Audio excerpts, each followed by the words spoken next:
میں نے بیٹا نرسری سے جہاں سے داخل اس وقت 4 سال کا تھا، تب سے لے کر آج تک میرے بچے کی اپنی کلاس میں صحیح پوزیشن رہی ہے، کبھی آؤٹ اسٹینڈنگ، کبھی گڈ، کبھی ایکسلنٹ، اور ہم نے آج تک اس کی کوئی شکایت نہیں ہے۔ محلے میں وہ رہتا ہے، محلے سے بے شک کسی بھی بچے سے، کسی آدمی سے، کسی مرد جوان بوڑھے بچے سے پوچھ لیں کہ وہ اس کا وہ کیسا تھا، ہر آدمی اس کی گواہی دے گا بے گناہی کی۔ سکول کے بچوں سے پوچھ لیں، اکیڈمی جہاں پر 2 اکیڈمی ہے وہاں سے پوچھ لیں، 2 اکیڈمی میں پڑھتا رہا ہے، وہاں سے پوچھ لیں کہ وہ کیسا بچہ تھا۔ یہ میرے بیٹے کا قاتل ہے، میں اس کو کبھی معاف نہیں کر سکتا۔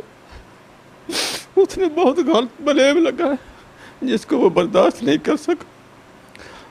اور اس نے اپنی زندگی ختم کر دی۔ اور میرا تو خیال ہے یہ کیس ہی سائیکو کیس ہے، یہ پرنسپل نارمل نہیں ہے، اب نارمل ہے، یہ اس قابل ہی نہیں ہے کہ وہ یہ ادارہ کو چلا سکے۔ شرارت ہر بچے کا حق ہوتا ہے، چھوٹی موٹی شرارت، لیکن اخلاق سے گری حرکت میرا بیٹا نہیں کر سکتا، نہ کی ہے اس نے آج تک۔ اور میرا یہ ایمان ہے، میں نے بچوں کی بہت اچھی تربیت کی، میرا بیٹا ایسا نہیں ہو سکتا جو اس نے بلیم لگایا، اور وہی بلیم وہ برداشت نہیں کر سکتا، اس نے اپنی زندگی ختم کر دی کہ میں بابو کا کیسے سامنا کروں گا، برادری میں کیسے سامنا کروں گا،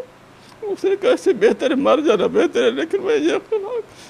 اخلاقی دھبا اپنے اوپر نہیں دیکھنا چاہتا، یہی چیز ہونے کر گیا۔ بس مجھے یہ چاہیے کہ